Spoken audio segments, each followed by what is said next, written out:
Hello student, स्वागत है आपके अपने यूट्यूब चैनल सेटअप स्टडी में। आपकी जीके की क्लास स्टार्ट हो गई है। सभी लोग आ जाइए क्लास में। जो लोग जुड़ गए हैं आप सभी का बहुत बहुत स्वागत है।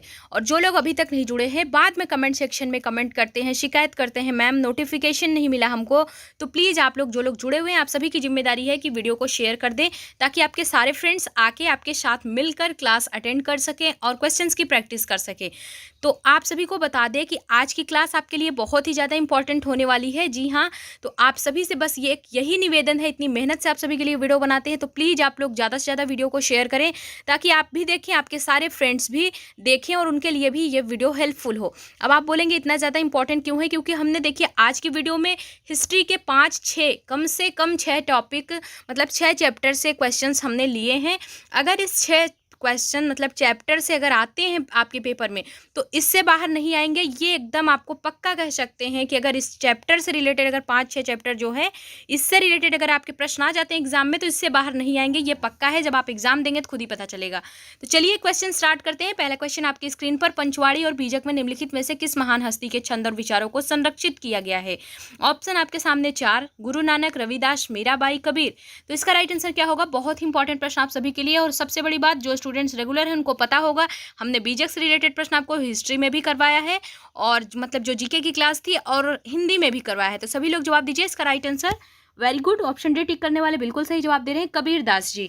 देखिए कबीर दास जी जो हैं, इनके छंद और विचारों को कहाँ संरक्षित किया गया है? पंचवाड़ी में और बीजक में। तो ऑप्शन यहाँ पे डी बिल्कुल सही जवाब होगा। और देखिए बीजक में आपसे ये भी पूछा गया था 2018 के पेपर में हिंदी सेक्शन में, कि बीजक में किन किन रचनाओं का संग्रह है। जो बीजक है ये किसका संग्रह है? तो साखी का, शबद का, रमैनी का। और हमें उम्मीद है कि आप सभी को पता भी होगा ये, क्योंकि ईजी है। तो कबीरदास जी की रचनाओं का संग्रह, छंद और विचारों का संग्रह किसमें है? पंचवाड़ी में और बीजक में।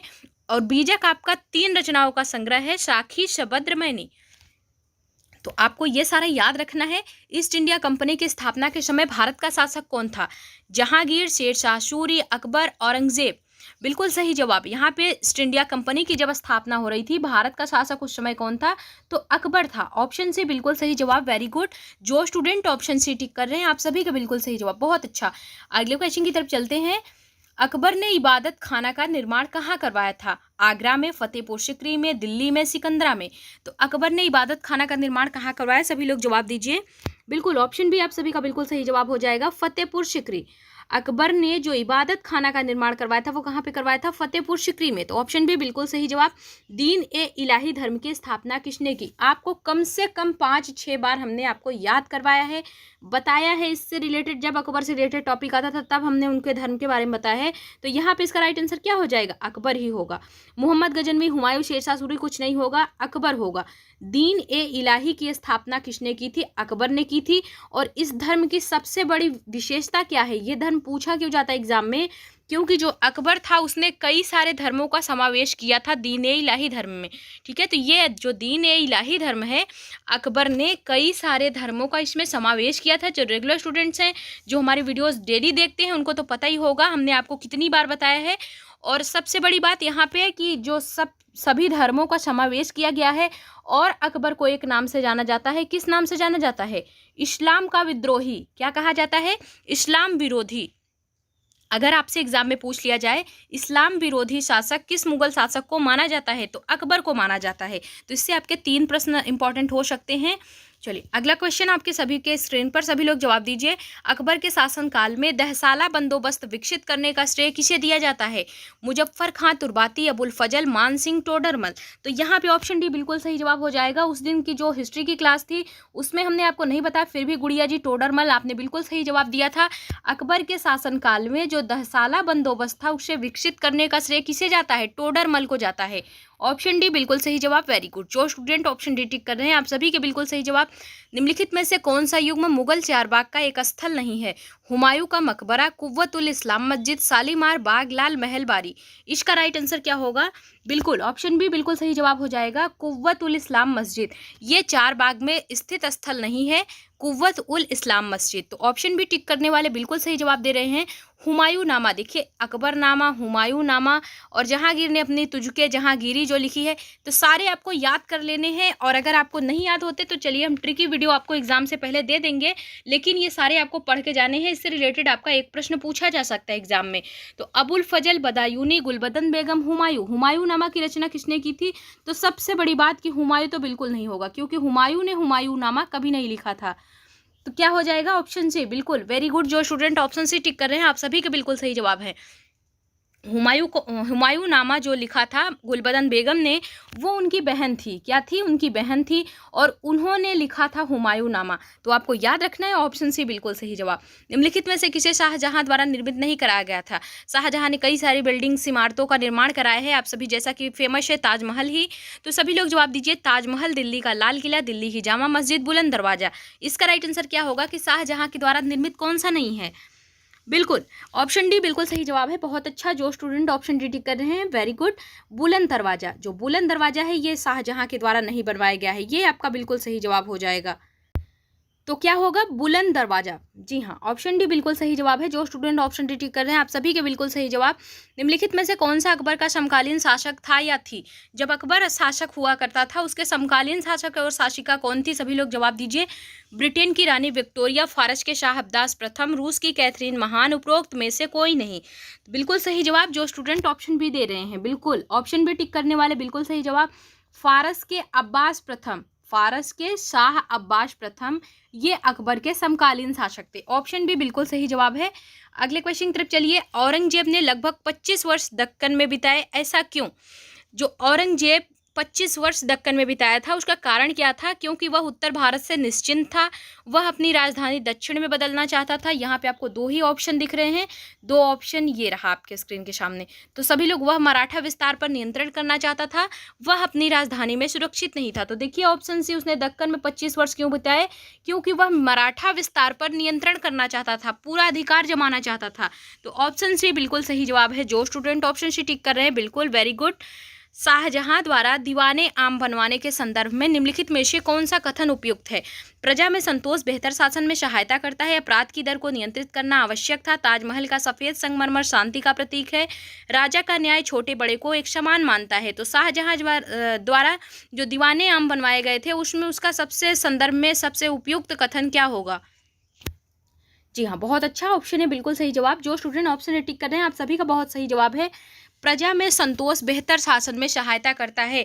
मुख्य उद्देश्य दीवाने आम बनवाने का शाहजहां द्वारा यही था, क्योंकि देखिए जब इस समय भर्तियां नहीं आ रही थी, लगातार जब सभी विरोधी मतलब छात्रों ने सभी विरोध किया, जितने भी प्रतियोगी छात्र सभी ने ट्विटर पे हैशटैग लगाकर ट्रेंड कराया। तो देखिए कितनी सारी वैकेंसियां आ गई, एसएससी में भी आ गई और कई जगह आ गई।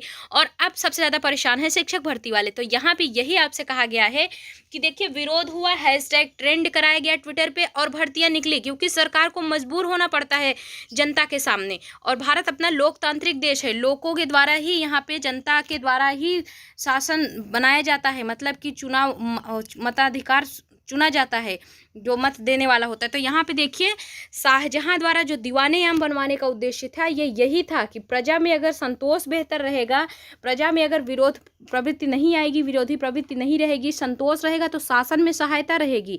और अगर प्रजा ही विद्रोह कर देगी तो शासक के लिए तो काफ़ी मुश्किल हो जाता है। तो दीवाने आम बनवाने का मुख्य उद्देश्य शाहजहां द्वारा यही था, ये आपको याद रखना है। अगले क्वेश्चन का जवाब दीजिए। विश्व शांति का विचार किस मुगल शासक ने आगे बढ़ाया? हुमायूं, जहांगीर, अकबर, शाहजहां। इंपॉर्टेंट प्रश्न ये भी है आपके लिए। आज की पूरी वीडियो ही आपके लिए इंपॉर्टेंट है, क्योंकि आज की वीडियो से कम 2-3 प्रश्न कम से कम बात कर रहे हैं जरूर आएंगे आपके एग्जाम में।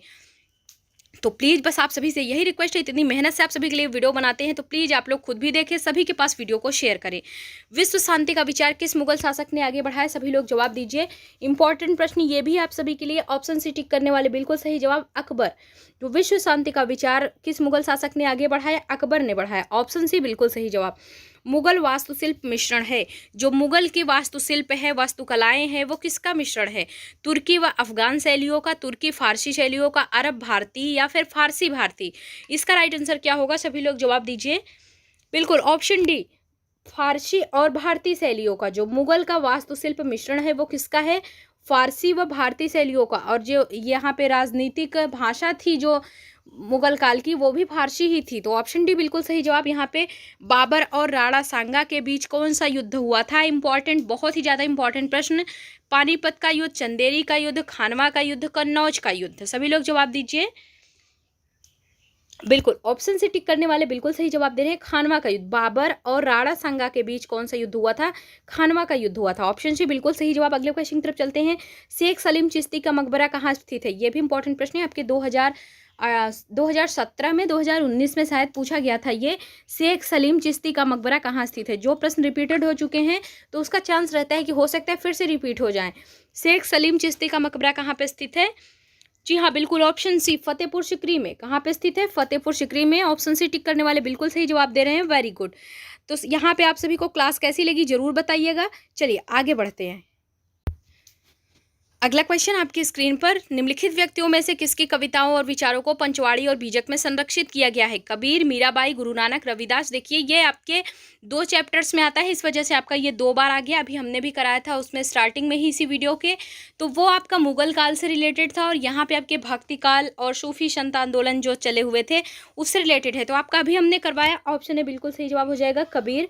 अगले क्वेश्चन का सभी लोग जवाब दीजिए, इंपॉर्टेंट प्रश्न है, विशिष्टाद्वैत। विशिष्टाद्वैत जो है इस सिद्धांत को किसने विचाराधीन प्रस्तुत किया? रामानुज ने, वशवन्ना ने, अल्लामा प्रभु ने, शंकर ने। इसका राइट आंसर क्या होगा? सभी लोग जवाब दीजिए बिल्कुल।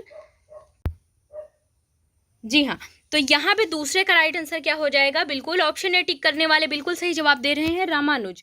जो रामानुज जी थे वे विशिष्टाद्वैत के सिद्धांत को विचाराधीन थे, मतलब उन्होंने प्रस्तुत किया था ये सिद्धांत। विशिष्टाद्वैत इंपॉर्टेंट है, रामानुज। ये आपके हिंदी में भी पूछा जा सकता है। 12वीं शताब्दी के मध्य कर्नाटक में प्रारंभ हुए वीर शैव आंदोलन के संदर्भ में कौन सा कथन सही है? सभी लोग जवाब दीजिए। इसने विट्ठल की पूजा पर बल दिया, सभी प्रकार के कर्मकांड का विरोधी था, मूर्ति पूजा को बढ़ावा दिया, या इसने जाति और नारी के प्रति व्यवहार के बारे में ब्राह्मणवादी विचारधारावादी के विरुद्ध तर्क किया। यह नामदेव और उनके साथियों द्वारा शुरू किया गया। तो बताइए 12वीं शताब्दी के मध्य जो कर्नाटक में प्रारंभ हुआ वीर शैव आंदोलन था, उसका मुख्य उद्देश्य संदर्भ में उसके लिए कौन सा कथन सही है? बिल्कुल ऑप्शन से टिक करने वाले बिल्कुल सही जवाब दे रहे हैं। इसने जाति और नारी के प्रति व्यवहार के बारे में और ब्राह्मणवादी विचारधारावादी इसके विरुद्ध तर्क दिया। तो ऑप्शन सी बिल्कुल सही जवाब हो जाएगा। सूफी मत के अनुसार खानकोहों से अभिप्राय है। तो जो सूफी संत थे, सूफी, उनका मत ये था कि खानकाहो, इससे अभिप्राय क्या है? इस मतलब इस शब्द का अर्थ क्या है? वे स्थान जहाँ सूफी संत बैठकों का आयोजन करते थे, एक विशेष प्रकार का गाना, नाम का गुण करना, नीति कथाओं पर चर्चा करना। तो इसका राइट आंसर क्या होगा? बिल्कुल ऑप्शन है बिल्कुल सही जवाब। वे स्थान जहां सूफी संत बैठकों का आयोजन करते थे उसे क्या कहते थे? खानकाहो। ऑप्शन है बिल्कुल सही जवाब, बहुत अच्छा। हैंगियोग्राफी संबंधित है, इंपॉर्टेंट प्रश्न है आप सभी के लिए।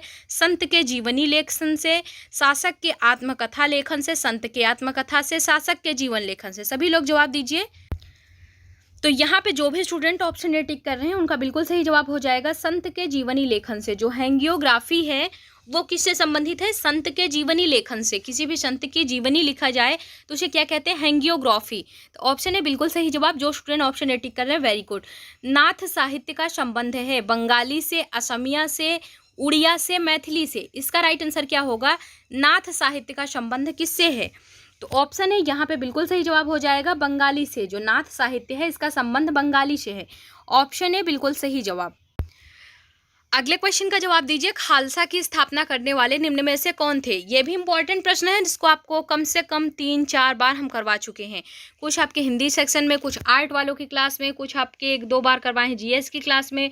तो सभी लोग बताइए खालसा की स्थापना करने वाले कौन थे? मतलब जो खालसा की स्थापना किए थे वो कौन थे?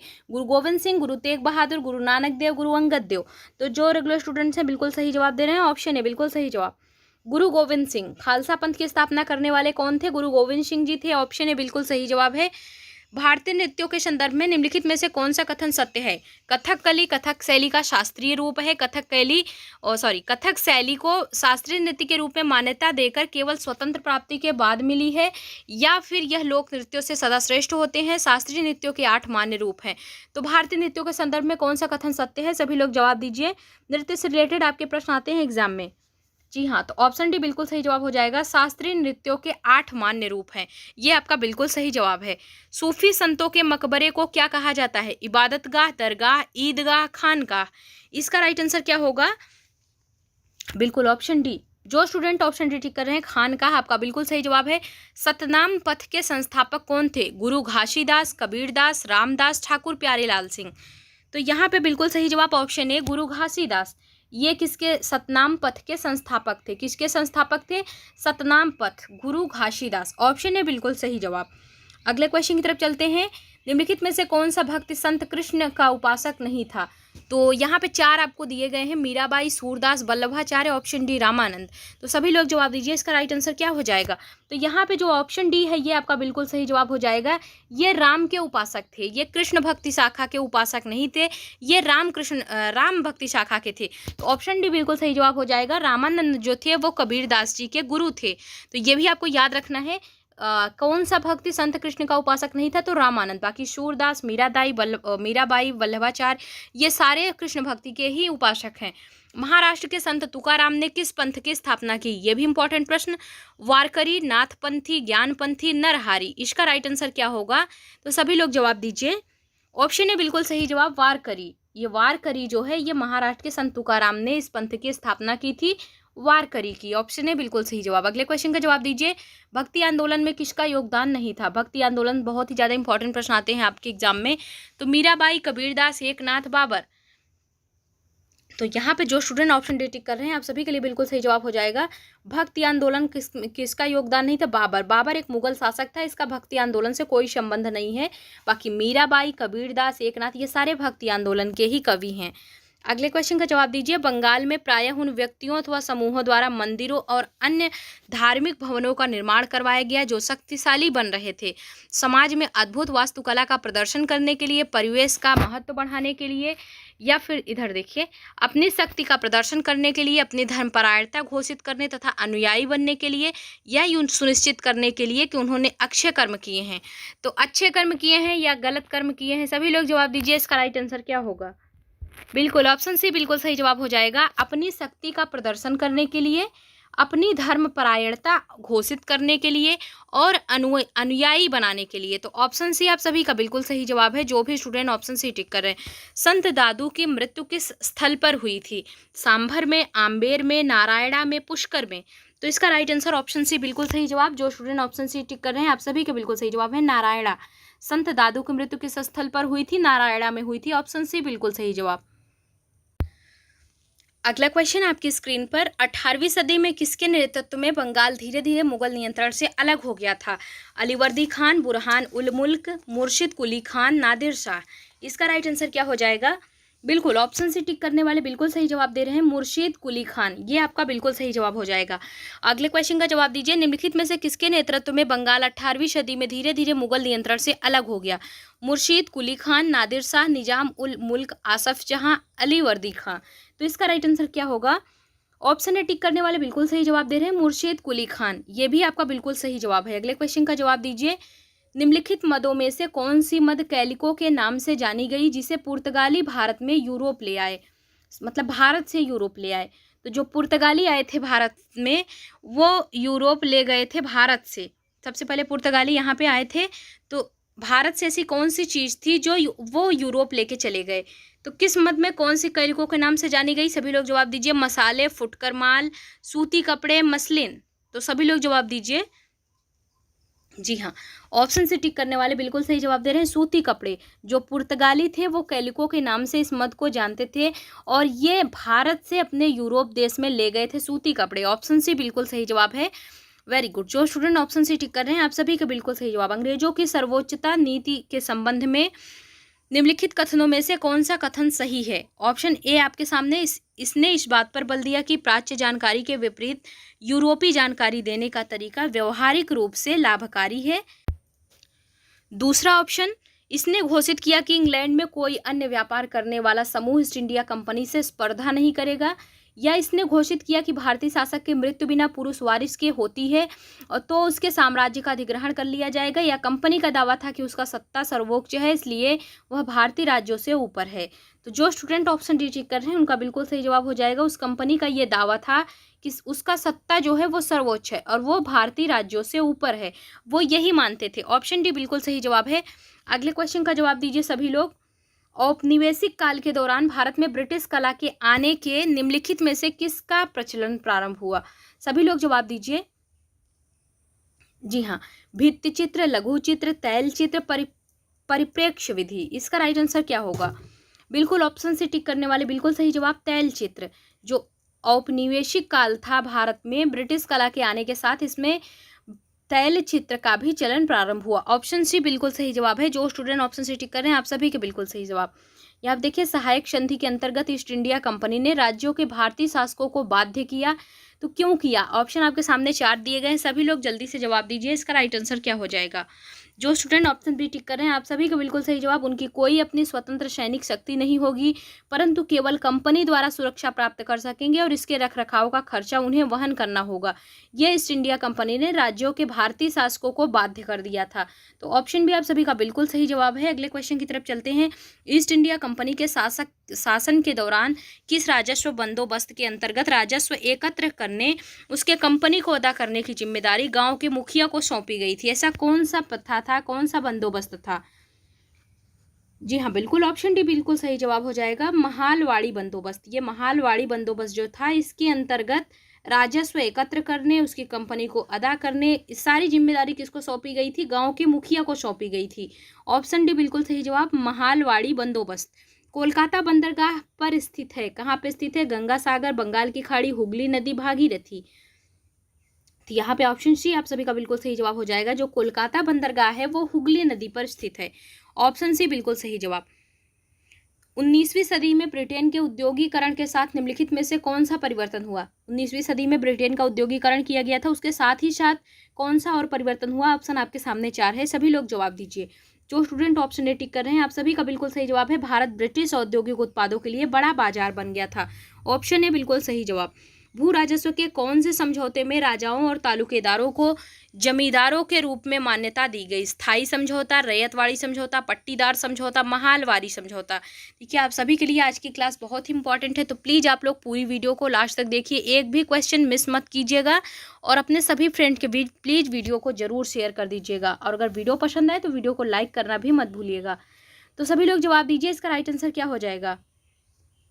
बिल्कुल ऑप्शन ए टिक करने वाले बिल्कुल सही जवाब दे रहे हैं, स्थायी समझौता। जो भू राजस्व के दौरान समझौता होता था राजा और तालुकेदारों को जमींदारों के रूप में, तो वो किसका होता था? स्थायी समझौता हो जाता था। मतलब उनके समझौता हो जाता था जमीनों को लेकर, तो उसी प्रकार से उनकी शासन प्रक्रिया चलती रहती थी। स्थायी समझौता ऑप्शन ए बिल्कुल सही जवाब। जब एक देश पर दूसरे देश के दबदबे से राजनीतिक, आर्थिक, सामाजिक और सांस्कृतिक बदलाव आते हैं तो इस प्रक्रिया को हम क्या कहते हैं? जब यहाँ पे बहुत समझने वाली बात है और इम्पॉर्टेंट प्रश्न तो बहुत ही ज़्यादा है। जब एक देश पर दूसरे देश के दबदबे से राजनीतिक, आर्थिक, सामाजिक, सांस्कृतिक सभी प्रकार के बदलाव आते हैं तो इसे हम क्या कहते हैं? औपनिवेशीकरण, पुनर्जागरण, महासंघ, व्यापारिक। बिल्कुल सही जवाब। ऑप्शन ए टिक करने वाले वेरी गुड, औपनिवेशीकरण। ऑप्शन ए बिल्कुल सही जवाब। 1720 में ब्रिटिश सरकार ने के लिए कैलिको अधिनियम पारित किया था। तो किसके लिए 1720 में ब्रिटिश सरकार ने कैलिको अधिनियम किसके लिए पारित किया था? सभी लोग जवाब दीजिए, किसके लिए पारित किया था? ऑप्शन आपके सामने 4 है।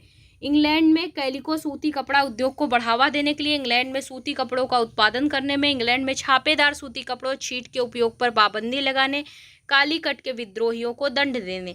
तो ऑप्शन सी आप सभी के बिल्कुल सही जवाब है, इंग्लैंड में छापेदार सूती कपड़ों को छीट के उपयोग में पाबंदी लगाने पर। यह आपका बिल्कुल सही जवाब हो जाएगा। अगले क्वेश्चन की तरफ चलते हैं। ईस्ट इंडिया कंपनी ने 1651 में बंगाल में हुगली नदी के किनारे फैक्ट्री स्थापित की थी। तो यहाँ पे बताइए किस लिए स्थापित की थी? स्थानीय किसानों से नील खरीदकर उसे इंग्लैंड भेजने के लिए, एक आधार स्थापित करने के लिए जहाँ से फैक्टर अपना काम चला सकें, या इंग्लैंड को निर्यात करने हेतु सूती कपड़ों के उत्पादन के लिए, मसालों को खरीद कर उन्हें इंग्लैंड भेजने के लिए। बिल्कुल, जो स्टूडेंट ऑप्शन बी टिक कर रहे हैं उनका बिल्कुल सही जवाब हो जाएगा। एक आधार एक अपना बेस स्थापित करने के लिए जहाँ से वो फैक्ट्री का अपना काम चला सके। तो ईस्ट इंडिया कंपनी जो 1651 में बंगाल में हुगली नदी के किनारे फैक्ट्री स्थापित की गई, उसका मुख्य उद्देश्य यही था। तो ऑप्शन बी बिल्कुल सही जवाब हो जाएगा। वेरी गुड, जो स्टूडेंट ऑप्शन बी टिक कर रहे हैं। ईस्ट इंडिया कंपनी ने मुख्य रूप से के लिए बंगाल से दीवानी राजस्व का उपयोग किया। पुल और सड़कें बनाने में, स्कूल कॉलेज और विश्वविद्यालय बनाने में, भारत में सूती और रेशमी कपड़ों को खरीदने में, ब्रिटेन में इनके क्षीयमान भंडारों की भरपाई करने के लिए, सोने और चांदी के भंडारों को संचित करने में। तो इसका राइट आंसर हो जाएगा ऑप्शन सी। भारत में सूती और रेशमी कपड़ों को खरीदने के लिए बंगाल से दीवानी राजस्व का उपयोग किया गया था। तो ऑप्शन सी बिल्कुल सही जवाब है। अगले क्वेश्चन का जवाब दीजिए। निम्नलिखित में से किस पर ब्रिटिश संसद द्वारा महाभियोग चलाया गया था? इंपॉर्टेंट प्रश्न, बहुत ही ज़्यादा इंपॉर्टेंट प्रश्न। TB Macaulay, Cornwallis, Charles Clive और वॉरेन हेस्टिंग। इसका राइट आंसर क्या होगा? बिल्कुल, ऑप्शन डी टिक करने वाले बिल्कुल सही जवाब दे रहे हैं। वॉरेन हेस्टिंग, जो वॉरेन हेस्टिंग था, इस ब्रिटिश सांसद पर महाभियोग चलाया गया था। ऑप्शन डी बिल्कुल सही जवाब हो जाएगा। अगले क्वेश्चन तरफ चलते हैं। दादन व्यवस्था क्या है? जहां व्यापारी अग्रिम राशि देता है और उत्पाद करता है, जहां व्यापारी कच्चे माल की आपूर्ति करता है और तैयार माल प्राप्त करता है, जहां व्यापारी अपने माल को किस्तों में बेचता है, जहां व्यापारी श्रमिकों पर अतिरिक्त घंटों के लिए काम करने हेतु जोर डालता है। तो दादन व्यवस्था किससे संबंधित है? सभी लोग जल्दी से जवाब दीजिए। जी हाँ, ऑप्शन भी बिल्कुल सही जवाब है। वेरी गुड, आप सभी का ऑप्शन भी बिल्कुल सही जवाब आ रहा है। जहां व्यापारी कच्चे माल की आपूर्ति करता है और तैयार माल प्राप्त करता है, इसे क्या कहते हैं? दादन व्यवस्था कहते हैं। तो ऑप्शन आप सभी का बी बिल्कुल सही जवाब हो जाएगा। किस गवर्नर जनरल ने भारतीय राज्यों के प्रति सहायक संधि की नीति अपनाई थी? तो आज के सारे ही प्रश्न आपके लिए इंपॉर्टेंट हैं, ये नहीं कह सकते कि ये इंपॉर्टेंट नहीं है। किस भारतीय गवर्नर जनरल ने भारतीय राज्यों के प्रति सहायक संधि की नीति अपनाई थी? तो वो कौन था? Option C, Lord Wellesley. ये सहायक संधि की नीति अपनाया था भारतीय राज्यों की प्राप्ति के लिए। तो ऑप्शन सी बिल्कुल सही जवाब हो जाएगा, लॉर्ड वेलेजली। ऑप्शन सी बहुत अच्छा। ब्रिटिश शासन के अंतर्गत स्थानांतरित कृषकों को कौन सी समस्याओं का सामना करना पड़ा? उनके कृषि उत्पादन में गिरावट आई, उनकी गतिविधि प्रतिबंधित हो गई थी, बेरोजगारी, शोषण। तो इसका राइट आंसर आप सभी का क्या होगा? जी हाँ, बिल्कुल बिल्कुल, ऑप्शन बी बिल्कुल सही जवाब, बहुत अच्छा। उनकी गतिविधि प्रतिबंधित हो गई थी। जो ब्रिटिश शासन के अंतर्गत स्थानांतरित कृषकों को किस समस्या का सामना करना पड़ा था? क्योंकि जो उनकी गतिविधियां थी वो प्रतिबंधित कर दी गई थी, उनको प्रतिबंध लगा दिया गया था। ऑप्शन बी बिल्कुल सही जवाब। नील खेती को दो मुख्य प्रणालियां थी, सभी लोग बताइए कौन सी थी? निज और रैयती, खरीफ और रबी, निज और सीढ़ी नुमा खेती, निज और कीज। इसका राइट आंसर क्या होगा? ऑप्शन ए टिक करने वाले बिल्कुल सही जवाब। रैयतवाड़ी प्रथा इससे ही संबंधित है। तो निज और रैयती, ये नील खेती की दो मुख्य प्रणालियां हैं। ऑप्शन ए बिल्कुल सही जवाब। अगले क्वेश्चन का जवाब दीजिए। निम्नलिखित में से कौन सा सही सुमेलित युग्म नहीं है? कार्नवालिस और स्थायी बंदोबस्त, विलियम बेंटिक सत्य प्रथा का उन्मूलन act, Lytton vernacular press act, Ripon Rowlatt act. इसका सभी लोग जवाब दीजिए। बहुत ही ज़्यादा इंपॉर्टेंट प्रश्न है और इस प्रश्न से आपके 4 प्रश्न तैयार हो सकते हैं, क्योंकि सारे वायसरायों के नाम दिए गए हैं और उन्होंने क्या लागू किया गया था वो भी कहा गया है। सिर्फ एक गलत है, वही आपको बता देंगे। बाकी देखिए 4 इससे आपके याद हो सकते हैं। जी हाँ, बिल्कुल, ऑप्शन डी बिल्कुल सही जवाब हो जाएगा। रोलैक्ट एक्ट किसने? रिपन ने नहीं लागू किया था। रोलैक्ट एक्ट जो है ये रिपन ने नहीं लागू किया गया था और रिपन के द्वारा नहीं लागू किया गया था। ऑप्शन डी आप सभी का बिल्कुल सही जवाब। अगला क्वेश्चन आपकी स्क्रीन पर। निम्नलिखित में से किस गवर्नर जनरल ने फैसला किया कि बहादुर शाह जफर आखिरी मुगल सम्राट होंगे और उनकी मृत्यु के पश्चात किसी भी वंशज को शासक के रूप में पहचाना नहीं जाएगा? ये ऐसा कौन सा गवर्नर जनरल था जो ऐसा फैसला किया था? Lord Canning, Cornwallis, Dalhousie, William Bentinck. इसका राइट आंसर सभी लोग बताइए। जी हाँ, ऑप्शन ए बिल्कुल सही जवाब हो जाएगा। लॉर्ड कैनिंग, जो लॉर्ड कैनिंग था, इसका कहना था, इसने फैसला कर लिया था कि जब बहादुर शाह जफर मुगल सम्राट आखिरी होंगे और जब उनकी मृत्यु हो जाएगी तो कोई भी वंशज को शासक के रूप में नहीं पहचाना जाएगा, उनका ये कहना था। तो ऑप्शन ए आप सभी का बिल्कुल सही जवाब है। अगले क्वेश्चन की तरफ चलिए। कानपुर के किस शासक ने खुद को पेशवा कहा? बाजीराव द्वितीय, बहादुर शाह जफर, नाना साहेब, बाजीराव प्रथम। इसका राइट आंसर क्या होगा? ऑप्शन सी, कानपुर के नाना साहेब ही थे, नाना साहेब जी। तो उन्होंने शासक जो थे उन्होंने खुद को क्या कहा? अपने आप को पेशवा कहा। ऑप्शन सी बिल्कुल सही जवाब है। अगले क्वेश्चन की तरफ चलते हैं। किस गवर्नर जनरल ने घोषित किया कि अवैध पर गलत तरीके से शासन किया जा रहा है? उचित प्रशासन सुनिश्चित करने के लिए ब्रिटिश शासन की आवश्यकता थी। मतलब उसका ये कहना था कि जो अवध था अपना, उस पे गलत तरीके से शासन किया जा रहा है, और उचित जब शासन सुनिश्चित किया जाएगा तो वो वहाँ पे ब्रिटिशों की आवश्यकता थी। तो ये कौन सा गवर्नर जनरल कह रहा था? Lord Dalhousie, Mountbatten, Ripon, Canning. Option A बिल्कुल सही जवाब, लॉर्ड डलहौजी। ये बिल्कुल सही जवाब है, लॉर्ड डलहौजी। इसका कहना था कि जो अवध पर शासन हो रहा है वो गलत तरीके से हो रहा है, वहां पर भी हम ही शासन करेंगे, मतलब वहां पे भी ब्रिटिश शासन की आवश्यकता है। तो ये किसका कहना था? लॉर्ड डलहौजी का। आपको याद रखना है। अगले क्वेश्चन का सभी लोग जवाब दीजिए। गढ़कटंगा के गोंड राज्य के संबंध में निम्नलिखित कथनों में से कौन सा कथन सही है? कथन आपके सामने 4 हैं, सभी लोग जवाब दीजिए। बिल्कुल ऑप्शन ए टिक करने वाले आप सभी का बिल्कुल सही जवाब है। यह एक समृद्ध राज्य था, इसने जंगली हथियारों को पकड़कर और उनके दूसरे राज्यों में निर्यात करके धन कमाया था। जो गढ़कटंगा था गोंड राज्य, इससे संबंध में ये बिल्कुल सही कथन है, ऑप्शन ए। अगले क्वेश्चन का सभी लोग जवाब दीजिए। 1857 के विद्रोह के तत्काल बाद ब्रिटिश सरकार की प्रशासनिक नीतियों में आए परिवर्तन के संदर्भ में कौन सा कथन है? 2 कथन दिया गया है, उस पर विचार करना है आपको। विचार कीजिए, उसके बाद बताइए कि कौन सा गलत है, कौन सा सही है। तो पढ़िए अच्छे से। पहले, ब्रिटिश संसद ने 1858 में एक नया कानून पारित किया और ईस्ट इंडिया कंपनी ने सभी अधिकार ब्रिटिश साम्राज्य के हाथों में सौंप दिया। तय किया गया कि सेना में भारतीय सिपाहियों का अनुपात बढ़ाया जाए तथा यूरोपीय सिपाहियों की संख्या को कम किया जाए। तो यहाँ पे बताइए ए सही है, बी गलत है, कि दोनों गलत है? दोनों सही है, एक गलत और एक सही है। सभी लोग जवाब दीजिए। ऑप्शन ए टिक करने वाले बिल्कुल सही जवाब, ए सही है, बी गलत है। ए बिल्कुल सही है कि ब्रिटिश संसद जब 1818 में नया कानून पारित हुआ था, उस समय जो ईस्ट इंडिया कंपनी थी वो सभी अधिकार ब्रिटिश साम्राज्य के हाथों में सौंप दी थी, उन्हें भारतीयों के सारे अधिकार छीन लिए थे। तो ऑप्शन ए सही है और बी गलत है, ये आपको याद रखना है। 1906 में हुए संग्राम के विद्रोह का क्या था? तो सभी लोग जवाब दीजिए। तो 1906 में संग्राम संगम हुआ था, उसका विद्रोह क्या था? क्या कारण था उसके विद्रोह का? ऑप्शन आपके सामने 4 हैं, तो जो स्टूडेंट ऑप्शन बी टिक कर रहे हैं उनका बिल्कुल सही जवाब हो जाएगा। असम में आदिवासी समूहों द्वारा किया गया औपनिवेशिक वन कानूनों का विरोध, यहीं पे आपका बिल्कुल सही जवाब हो जाएगा। अगला क्वेश्चन देखिए। 29 मार्च 1857 को बैरकपुर में अपने अफसरों पर हमला करने के आरोप में किसको फांसी पर लटका दिया गया था? तो उन्होंने बैरकपुर में अपने ही अफसरों पर हमला कर दिया था, तो किसे फांसी पर लटकाया गया था 29 मार्च 1857 को? ऑप्शन आपके सामने 4 है, सुखदेव को, मंगल पांडे को, भगत सिंह को, राजगुरु को। तो यहाँ पे ऑप्शन बी आप सभी का बिल्कुल सही जवाब हो जाएगा, मंगल पांडे। ऑप्शन बी बिल्कुल सही जवाब। अगले क्वेश्चन का जवाब दीजिए। अहोम के विषय में निम्नलिखित में से कौन सा तथ्य नहीं है? अहोम राज्य कुलों में विभाजित था जिन्हें पाइक कहा जाता था। अहोम राज्य बेगार पर निर्भर था। अहोम समाज बहुत ही परिष्कृत था। भूइयां लोगों की पुरानी राजनीतिक व्यवस्था का दमन करके अहोम राज्य की स्थापना की गई। तो यहाँ पे जो स्टूडेंट ऑप्शन ए टिक कर रहे हैं उनका बिल्कुल सही जवाब हो जाएगा, अहोम राज्य कुलों में विभाजित था जिन्हें पाइक कहा जाता था। ऑप्शन ए बिल्कुल सही जवाब। निम्नलिखित जनजातीय समूहों में कौन सा मुख्यतः उत्तराखंड में संकेंद्रित है? मतलब कि उत्तराखंड का कौन सा जनजातीय समूह है आपको बताना है। गोंड, भोटिया, माला इरूलर, खोंड। इसका राइट आंसर क्या होगा? बिल्कुल ऑप्शन बी टिक करने वाले बिल्कुल सही जवाब दे रहे हैं, भोटिया। जो भोटिया जनजाति है ये इसका समूह कहाँ पाया जाता है? उत्तराखंड में संकेंद्रित है। ऑप्शन बी बिल्कुल सही जवाब है। अगले क्वेश्चन का जवाब दीजिए। बेगम हजरत महल ने अंग्रेजों के विरुद्ध विरोध भड़काने निम्नलिखित में से किस नगर को सक्रिय भाग लिया था? सभी लोग जवाब दीजिए। जो बेगम हजरत महल थी इन्होंने अंग्रेजों के विरुद्ध विद्रोह भड़काने में किस नगर से सक्रिय भाग लिया था? फैजाबाद से, इलाहाबाद से, कानपुर से, लखनऊ से।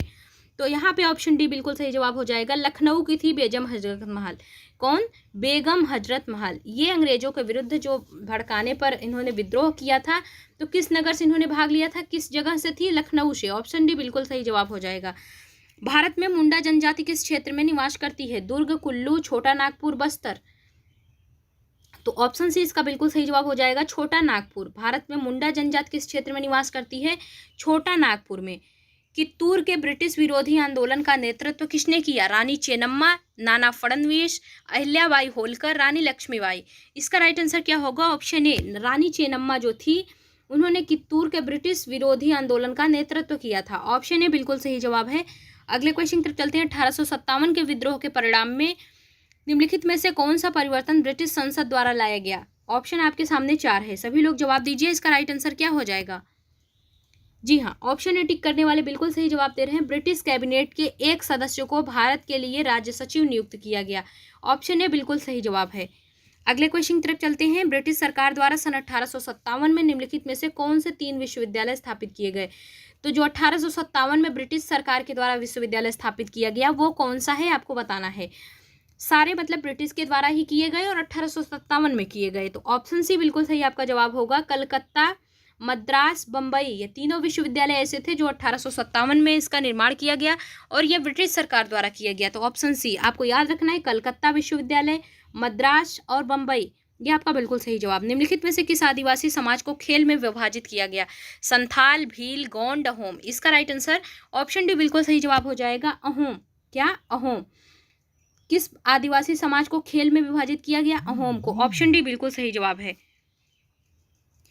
तंती, मोमिन और देवंग ये समुदाय में लगे हुए थे लकड़ी के काम में, बर्तन बनाने में, चमड़े के काम में, बुनने के काम में।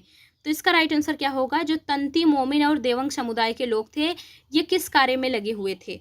ऑप्शन डी बिल्कुल सही जवाब हो जाएगा, बुनाई के कार्य में, बुनने के काम में लगे हुए थे। जो तंती, मोमिन, देवंग ये सारे समुदाय के लोग बुनने के काम में लगे हुए थे। ऑप्शन डी बिल्कुल सही जवाब है। Very good. तो आप सभी को अगर क्लासेस पसंद आ रही हो तो प्लीज़ आप लोग वीडियो को लाइक और ज़्यादा से ज़्यादा शेयर करें ताकि आपके सारे स्टूडेंट देख सकें। आज की वीडियो आपके लिए बहुत इंपॉर्टेंट है और हमने एक बनाई थी इतिहास स्पेशल वीडियो, तो जो लोग उसको नहीं देखें आप लोग जाके चैनल के प्लेलिस्ट में है, आप जाइए देख लीजिए, वो भी आपके लिए बहुत ही इंपॉर्टेंट वीडियो होने वाली है। अगला क्वेश्चन, निम्नलिखित में से कौन सा संगठन उपनिषद में विश्वास रखता है? सत्यशोधक समाज, सेवा समाज, ब्रह्म समाज, रामकृष्ण मिशन। तो आज के इसमें कम से कम हमने 6 चैप्टर को समावेशित किया है, 6 चैप्टर का संग्रह है, तो आपके लिए बहुत ही इंपॉर्टेंट क्लास है ये। निम्नलिखित में से कौन सा संगठन उपनिषद में विश्वास रखता है? हर चैप्टर से हमने सारे इंपॉर्टेंट क्वेश्चंस ले लिए हैं और आपको इस वीडियो में करवाया है। तो प्लीज़ आप लोग से बहुत ही ज़्यादा रिक्वेस्ट है कि आप लोग वीडियो को शेयर और लाइक जरूर करें। इतनी मेहनत से आप सभी के लिए वीडियो बनाए हमने, तो सारे चैप्टर से आपके लिए इंपॉर्टेंट प्रश्न इसमें खोज करके इसमें आपको सम्मिलित किया है। तो ऑप्शन आपके सामने 4 है, सभी लोग जवाब दीजिए। बिल्कुल ऑप्शन सी टिक करने वाले बिल्कुल सही जवाब दे रहे हैं। क्या होगा? ऑप्शन सी, ब्रह्म समाज। ऑप्शन सी बिल्कुल सही जवाब है। कौन सा संगठन उपनिषद में विश्वास रखता था? ब्रह्म समाज। ऑप्शन सी बिल्कुल सही जवाब। रमाबाई जो महिला शिक्षा की योद्धा थी, कभी स्कूल नहीं गई थी, फिर भी उन्हें पंडिता की उपाधि क्यों दी गई?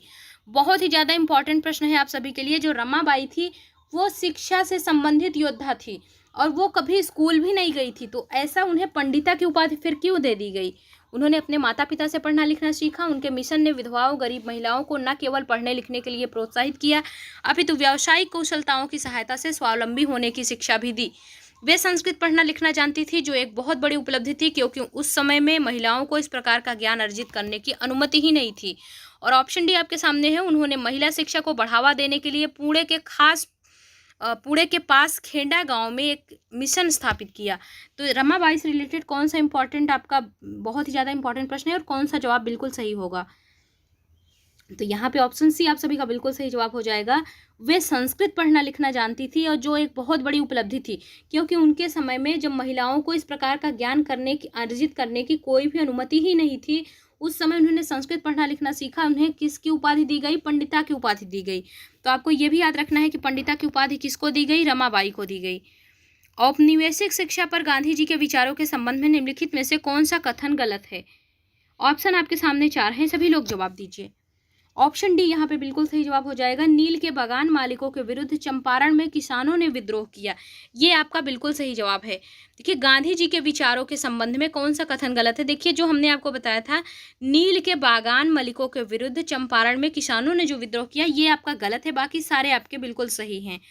चलिए अगले क्वेश्चन की तरफ चलते हैं। ज्योतिराव फूले इन्होंने अपनी पुस्तक गुलामगिरी को निम्नलिखित में से किन्हें समर्पित किया? उन भारतीयों को जिन्होंने भारतीय स्वाधीनता संग्राम में भाग लिया, उन भारतीय सैनिकों को जो द्वितीय विश्व युद्ध में मारे गए थे, उन अमेरिकियों को जिन्होंने गुलामी को मुक्ति दिलाने के लिए अमेरिकी गृह युद्ध में भाग लिया, उन महिलाओं को जिन्होंने ब्रिटेन में नारी मताधिकार आंदोलन में भाग लिया। तो ज्योतिराव फूले को अपनी पुस्तक गुलामगिरी को किसे समर्पित कर दी हैं? सभी लोग जवाब दीजिए। इसका राइट आंसर क्या हो जाएगा? Option C. जो स्टूडेंट ऑप्शन सी टिक कर रहे हैं उनका बिल्कुल सही जवाब, उन अमेरिकियों को जिन्होंने गुलामों को मुक्ति दिलाने के लिए अमेरिका के गृह युद्ध में भाग लिया, उन्होंने अपनी गुलामगिरी पुस्तक को उन्हें समर्पित कर दिया था। ऑप्शन सी बिल्कुल सही जवाब है। सुल्ताना का स्वप्न नामक कहानी की लेखिका कौन थी? इंपॉर्टेंट प्रश्न है। मुमताज अली, राज सुंदरी देवी, पंडिता रमाबाई, रुकैया सखावत हुसैन। इसका राइट आंसर क्या होगा? सुल्ताना का स्वप्न। ये आपका बिल्कुल सही ऑप्शन डी, रुकैया सखावत हुसैन, ये बिल्कुल सही जवाब है। ये सुल्ताना का स्वप्न नामक कहानी की लेखिका थी रुकैया सखावत हुसैन। गुलामगिरी नामक पुस्तक इनमें से किसने लिखी है? Jyotirao Phule, Shri Narayana Guru, B R Ambedkar, E V Ramaswamy Periyar. अभी हमने आपको इससे रिलेटेड प्रश्न कराया है कि गुलामगिरी पुस्तक को किसे समर्पित कर दिया? तो गृह युद्ध में भाग लेने वाले उन सभी स्वतंत्रता संग्रामियों के प्रति। तो सभी लोग जवाब दीजिए, इसका ऑप्शन है बिल्कुल सही जवाब हो जाएगा। अभी हमने कहा ना ज्योतिराव फूले अपनी गुलामगिरी पुस्तक को किसे समर्पित कर दिए, तो यहाँ पे ज्योतिराव फूले हो जाएगा, ऑप्शन है बिल्कुल सही जवाब। वर्ष 1906 में हुए संग्राम संगमा के विद्रोह का कारण क्या था? ऑप्शन आपके सामने 4 दिया गया है। सभी लोग जवाब दीजिए। गुजरात के पाटीदार किसानों पर अंग्रेजों द्वारा थोपे गए भारी लगान के खिलाफ विद्रोह, या फिर पश्चिमी शिक्षा में जीवन अनुभव व्यवहारिक ज्ञान के। ये क्वेश्चन शायद टाइपिंग में मिस्टेक हो गया है, इसको छोड़ते हैं, अगले क्वेश्चन का जवाब दीजिए।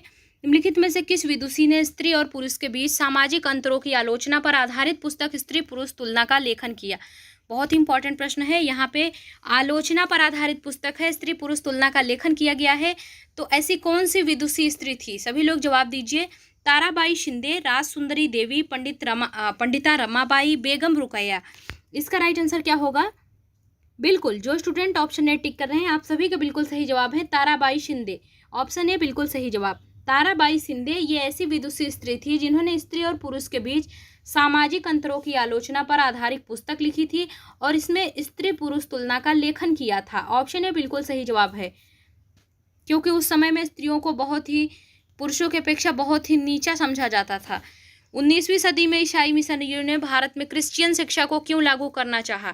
ऑप्शन आपके सामने 4 है। जन सामान्य को शिक्षित करने के लिए, भारतीयों को कंपनी सरकार के प्रति वफादार बनाने के लिए, संभ्रांत वर्ग को शिक्षित करने के लिए, लोगों को नैतिक चरित्र को सुधारने के लिए।